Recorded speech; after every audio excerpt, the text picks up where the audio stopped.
But Stephen A. Smith, y'all, uh, this man won't stop, bro.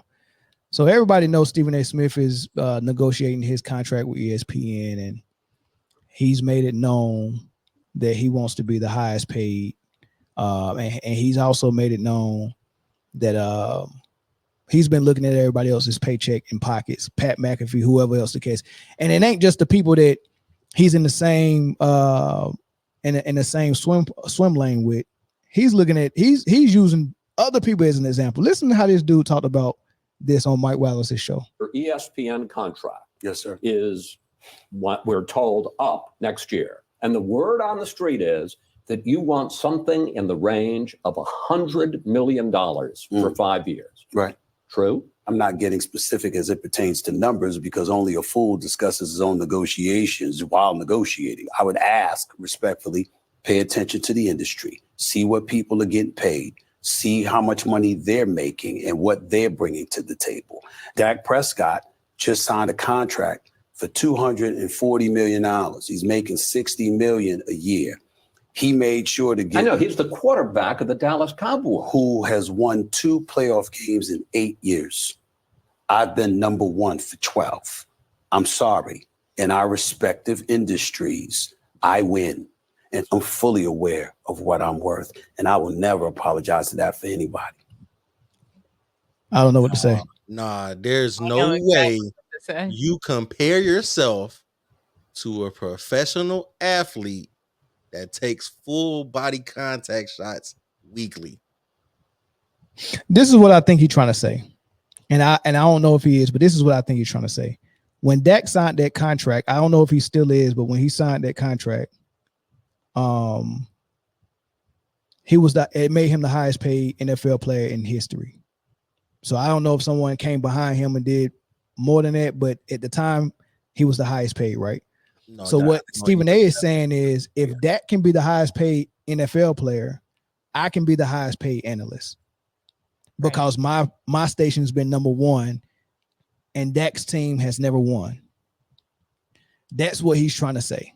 Even though I still disagree, I understand what he was saying. All right, but I don't like the analogy either, Chris. So I'm with you on that. Like all he needed to do was compare himself to other analysts. That's it. You know, because he is leading the charge with sports media right now. You know, he has accomplished so much in the sports media world. Does he deserve $100 million contract? Absolutely.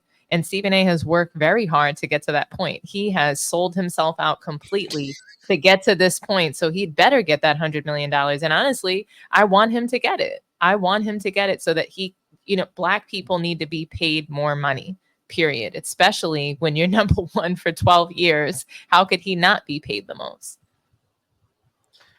I don't know what it comes down to when it comes to criteria for what, you know, analysts get paid. I know it's a very different money game than sports itself, right? But I think $100 million for 5 years to talk sports is crazy. But isn't it relative though to what the network is making? Why doesn't Stephen A deserve that money if he's making the network that money? If the network is making, you don't think that he deserves a piece of that? And I'm sure the $100 million is still a very small piece. You get what I'm saying, Chris? Does he make the ratings for First Take, or does First Take make the ratings for First Take? He makes the ratings. If Max Kellerman took over that show, it would have tanked. Because it did. We saw what Max Kellerman did outside of Stephen A. We see what Keyshawn Johnson has done outside of Stephen A. Nobody show. All I'm saying Stephen A is he started his own podcast and it's doing numbers. He's very successful. People are messy. People like to hear, you know, and on the Stephen A podcast, it's what he doesn't get a chance to say on ESPN. It's basically an uncut Stephen A, right? I'm not disputing you that $100 million is a lot of money, but the question is not whether Stephen A is messy, and you know, it's not about what he's actually talking about and why he's number 1. It's just, does he deserve the money or not? And I think when he's making this network all of this money and selling out his entire community in the process, Kyrie Irving has been a casualty. There's been so many victims of Stephen A, he better get that damn paycheck. It's just like if a woman goes to the hotel room to see Harvey Weinstein, she better come out with a goddamn job. You know what I'm saying? So it's the same damn thing. Now, if you wanted to do that to get the job, the results it needs to add up. Now I'll play devil's advocate, right? I'll do this, right? So in the same realm of being an analyst, right?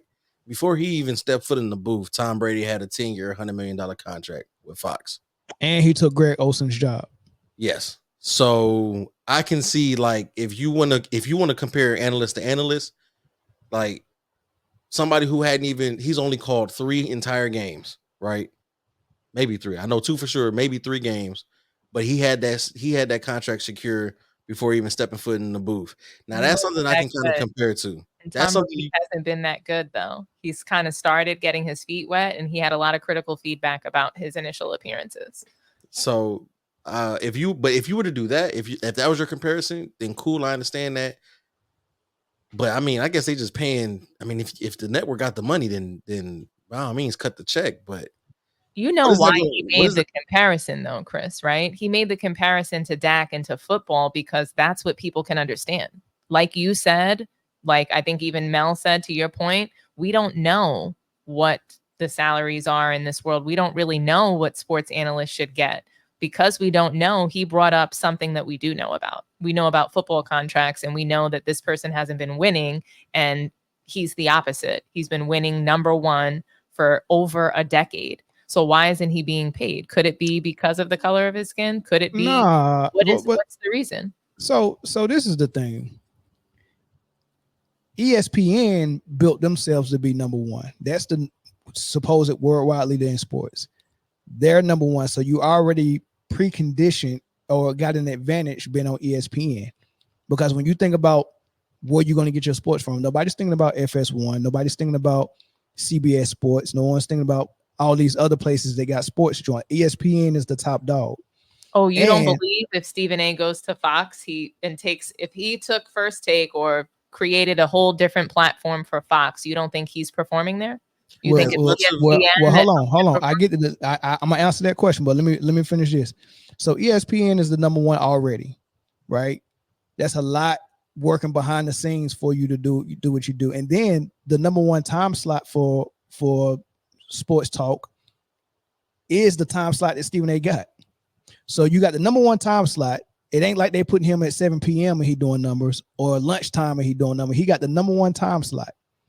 No, but do we know that though? Do you know the number 1 platform across all of the shows all damn day long? So what is he doing? Like, that's the thing. I want to make sure that when we say that we're actually saying that right.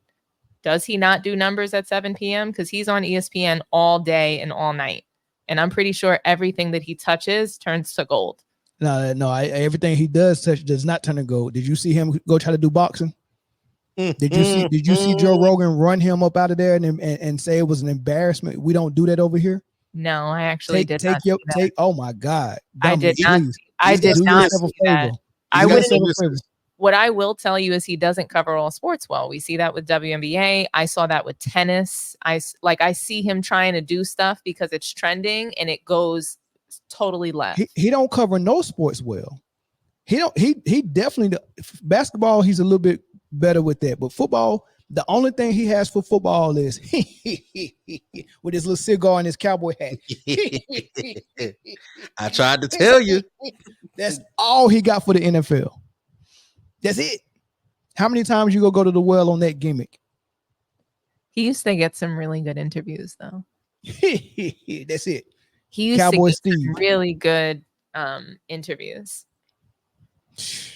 I don't know, man. But yeah, that time slot in ESPN, Stephen A. Smith knows that he needs ESPN just as much as he think ESPN need him, because if not, he would just walk and go somewhere else and get the money he want or he feel like he deserve. He know if he leave ESPN, it's a wrap. I also think for him to look at Skip when he left ESPN. Oh, he wasn't that good. Oh, and then he struck gold with Shannon Sharp.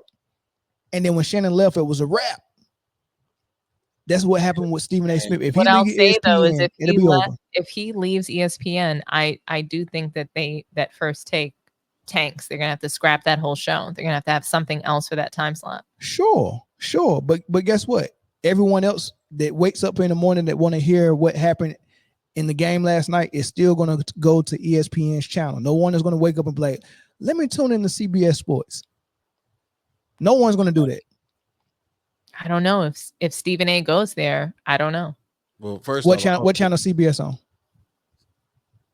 Well, I don't know. I don't know what channel. I don't know what channel ESPN is on. I don't have everybody's cable is different, so I don't have cable.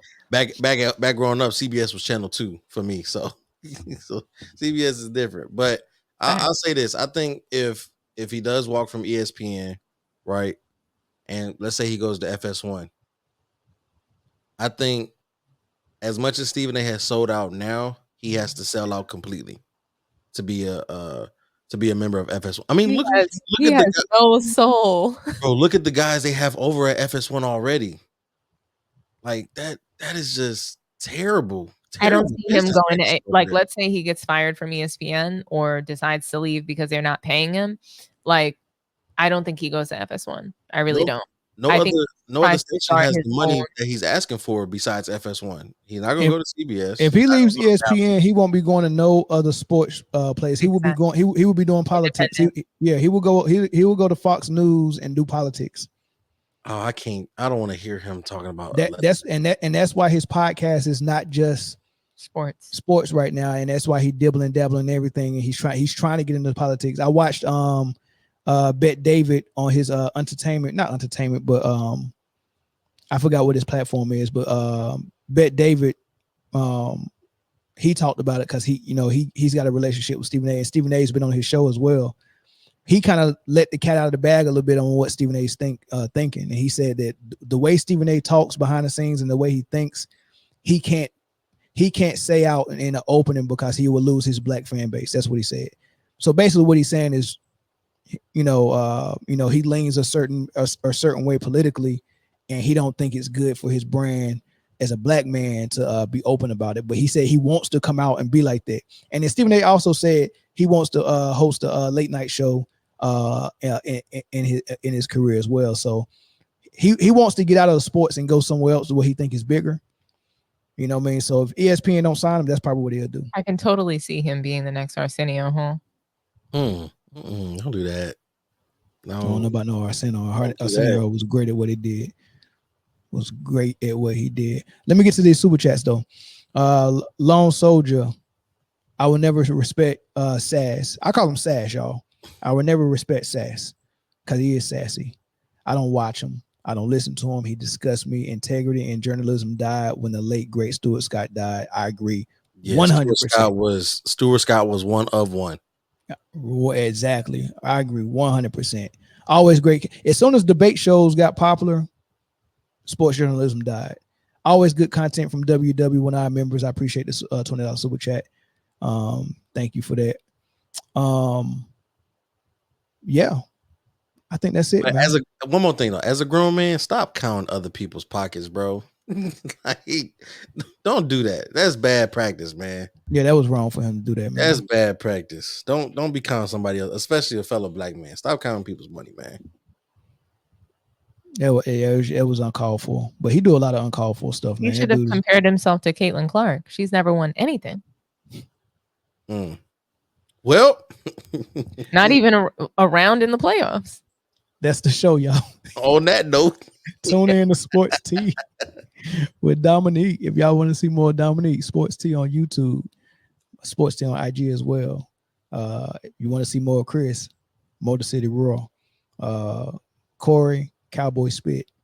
Also, don't forget to go give my man Max Crafty a shout out on YouTube and subscribe to his Do It Yourself channel if you want to learn how to do simple things to, a little bit more complicated things, man. He got everything on his channel.